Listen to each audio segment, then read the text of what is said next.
Morning students. आज हम अपनी पिछली क्लास को ही आगे बढ़ाते हैं।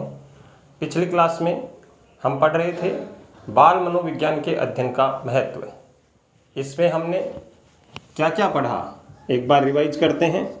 सबसे पहले हमने पढ़ा बाल मनोविज्ञान के माध्यम से ही हमें अभिभावकत्व का ज्ञान होता है। अभिभावकत्व का ज्ञान यानी एक माता पिता की क्या जिम्मेदारी होती है, एक माता पिता को कैसा एहसास होता है, ये हमें बाल मनोविज्ञान के अध्ययन से ही पता चलता है। दूसरा हमने इसमें पढ़ा बालक में सामान्य व्यवहार का सृजन, यानी बाल मनोविज्ञान ही हमें इस बात के लिए प्रेरित करता है कि हम क्या करें जिसके माध्यम से बालक में सामान्य व्यवहार का सृजन हो, उसमें सामान्य व्यवहार का निर्माण हो। साथियों, तीसरा हमने पढ़ा था बालक और माता पिता में परस्पर विश्वास का विकास कैसे हो, परस्पर एक दूसरे के ऊपर वो विश्वास कैसे कर सकें, वो विश्वास का विकास कैसे होता है, ये हमें पता चलता है बाल मनोविज्ञान से। साथियों, इसमें आगे हमने पढ़ा था खेल और बालक जो हैं वो एक दूसरे के पूरक हैं। खेल और बालक जो हैं वो एक दूसरे के पूरक हैं, क्योंकि ना खेल के बिना बालक का सर्वांगीण विकास हो सकता है और ना ही बालक के बिना खेल का कोई अस्तित्व है। आगे हम इसी श्रृंखला को आगे बढ़ाते हुए हम लोग पढ़ते हैं। आज हम इसके बारे में परिचर्चा करते हैं कि व्यक्तिगत भिन्नता पर बल, ये बाल मनोविज्ञान की ही देन है।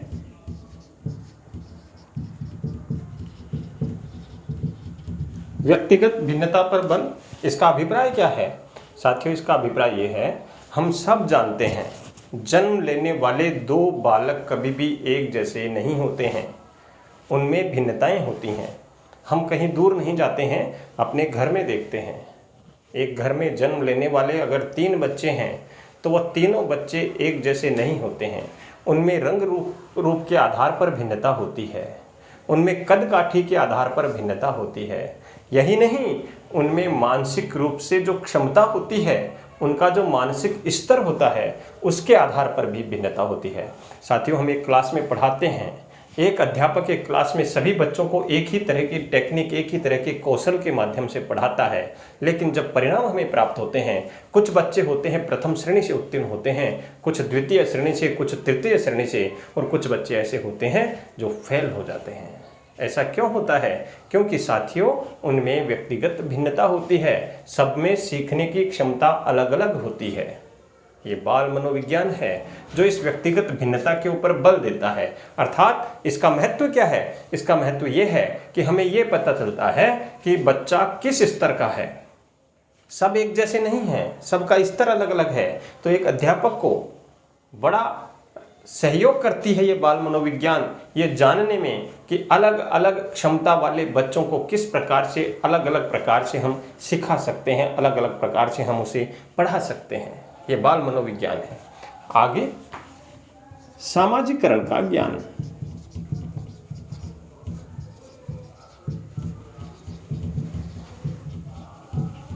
समाज क्या है? समाज व्यक्तियों का समूह है समाज। ये बालक जो हैं, बालपन से ही इनमें समाजीकरण की प्रक्रिया जो है वो प्रारंभ होना अनिवार्य है।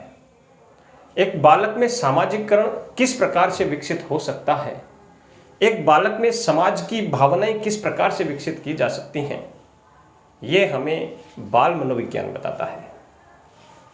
पुराने समय में आपने देखा होगा, सुना होगा, पुराने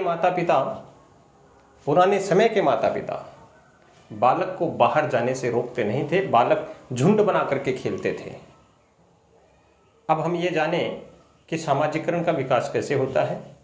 जब बच्चा झुंड में रहता है, उसमें किसी प्रकार का कोई भेदभाव नहीं होता है। 10 बच्चों का समूह है, जब एक साथ खेलता है, आपस में बांटते हुए खेलता है, आपस में सहयोग की भावना से खेलता है। अगर वो कुछ चीज़ भी खाते हैं तो मिल बांट करके खाते हैं। यही तो सामाजिकरण है, यही तो समाज है। हम समाज के हिस्से के रूप में एक समाज में रहते हैं, तो आपस में समाज में क्या करते हैं? एक दूसरे का सहयोग करते हैं, सुख दुख में काम आते हैं, कुछ भी चीज़ होती है हम उसको बांट करके खाते हैं। तो ये सामाजिकरण बच्चे में प्रारंभ से ही पैदा होता है। ये बाल मनोविज्ञान है जो हमें ये बताता है कि बच्चे में सामाजिकरण का विकास कैसे हो, किस प्रकार से बच्चे में सामाजिकरण का विकास किया जा सकता है। साथियों, आगे हम अलग से पढ़ेंगे।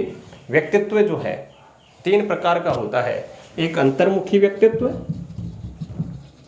एक बहिर्मुखी व्यक्तित्व और एक उभयमुखी व्यक्तित्व है। यह हम आगे व्यक्तित्व के चैप्टर में पढ़ेंगे। अंतर्मुखी व्यक्तित्व किसका होता है? ऐसा बच्चा जिसको बाहर की दुनिया से कोई मतलब नहीं होता है, जिसमें सामाजिकरण का विकास लेस मात्र होता है। बहिर्मुखी व्यक्तित्व जो बाहर पूरा ध्यान रखता है, समाज का पूरा ध्यान रखता है। अंतर्मुखी व्यक्तित्व में दार्शनिक होते हैं, लेखक होते हैं, ये सब अंतर्मुखी व्यक्तित्व वाले होते हैं। राजनेता, समाज सेवक होता है, वो बहिर्मुखी व्यक्तित्व का होता है जो समाज में रहता है। और उभयमुखी में इन दोनों का कॉम्बिनेशन होता है। ये सामाजिकरण है। किस प्रकार से एक बच्चे में समाज का विकास होगा, किस प्रकार से एक अभिभावक एक बच्चे में सामाजिकरण का विकास कर सकता है, ये ज्ञान हमें बाल मनोविज्ञान के अध्ययन से प्राप्त होता है। आगे इसमें आता है शैक्षिक प्रक्रिया का ज्ञान।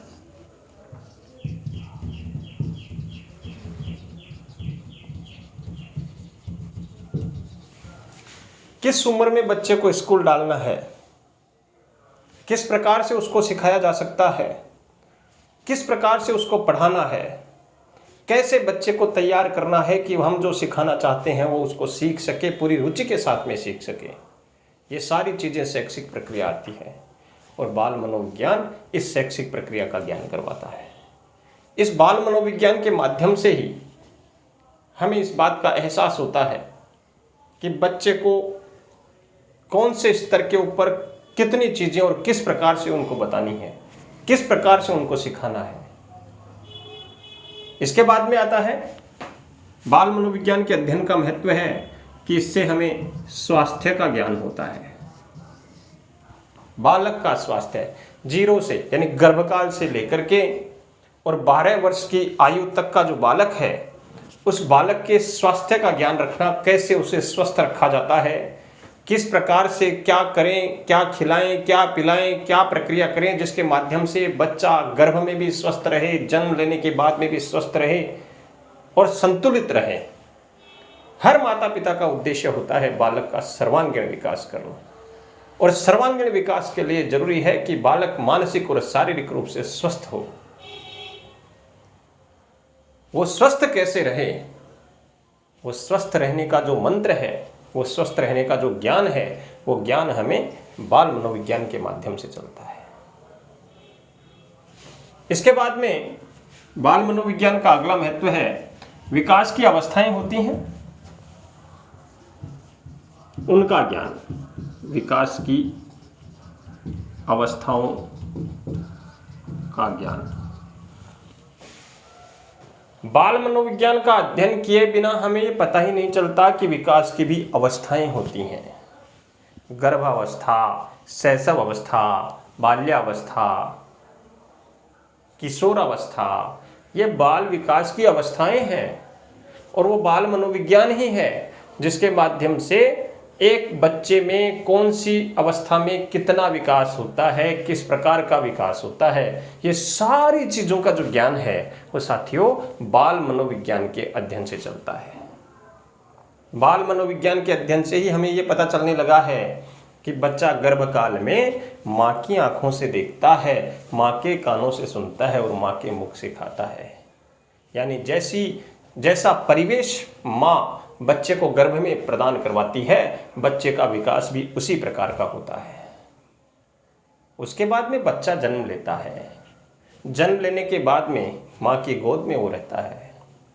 अब गोद में जो बच्चा है वो पूरे तरीके से माँ पर निर्भर होता है, तो वो माँ की जिम्मेदारी होती है, वो माँ का इम्पोर्टेंस है कि वो बच्चे को किस प्रकार से विकसित करती है, कैसे विकसित करती है। अब शैशव काल में बच्चे के विकास के लिए क्या करना है, कैसे रखना है, क्या खिलाना है, क्या पिलाना है, ये सारी चीज़ें बाल मनोविज्ञान से पता चलती हैं। बाल्यकाल में बच्चे के सर्वांगीण विकास के लिए एक माता पिता को क्या करना चाहिए, एक माता पिता की क्या जिम्मेदारी है, ये पता बाल मनोविज्ञान से चलता है। इस प्रकार से बाल विकास की जितनी भी अवस्थाएं हैं साथियों, इन सभी अवस्थाओं का जो ज्ञान है वो हमें बाल मनोविज्ञान के माध्यम से चलता है। सबसे महत्वपूर्ण चीज़ आप मानिए, और वो महत्वपूर्ण है व्यक्तित्व का विकास। सभी का उद्देश्य होता है कि एक बालक के व्यक्तित्व का विकास हो। व्यक्तित्व, ये है व्यक्तित्व, अंतर्मुखी, बहिर्मुखी, उभयमुखी, ये व्यक्तित्व के प्रकार हैं। अब एक बालक में श्रेष्ठ व्यक्तित्व का विकास कैसे हो, चारित्रिक दृष्टि से, मानसिक दृष्टि से, शारीरिक दृष्टि से बच्चा श्रेष्ठ कैसे बने, श्रेष्ठ व्यक्तित्व कैसे हो, ये सारा जो ज्ञान है वो साथियों हमें बाल मनोविज्ञान के माध्यम से मिलता है। इस प्रकार से इस क्लास के माध्यम से हमने ये जाना है कि बाल मनोविज्ञान के अध्ययन का महत्व क्या है। नेक्स्ट क्लास प्रारंभ करें उससे पहले एक बार फिर से दोहरा लेते हैं। बाल मनोविज्ञान के माध्यम से सबसे पहला, सबसे इम्पोर्टेंट महत्व तो उसका यही है कि प्रत्येक व्यक्ति को बाल मनोविज्ञान के माध्यम से अभिभावकत्व का ज्ञान होता है।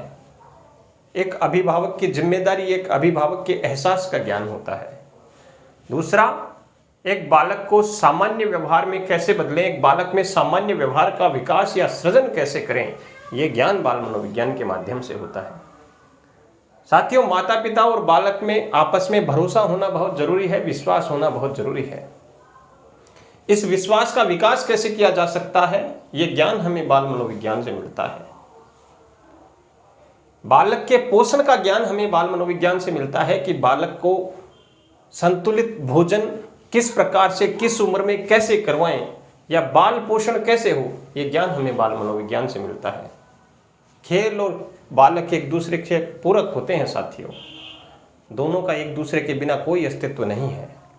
वो बाल मनोविज्ञानी है जिसने बाल व्यक्तिगत विभिन्नता के ऊपर बल दिया है। सभी बालक एक जैसे नहीं होते हैं, व्यक्तिगत रूप से भिन्न होते हैं, तो उनको उनके स्टेटस के अनुसार, उनकी योग्यता के अनुसार उनके विकास के ऊपर ध्यान देने के लिए बाल मनोविज्ञान ने प्रेरित किया है।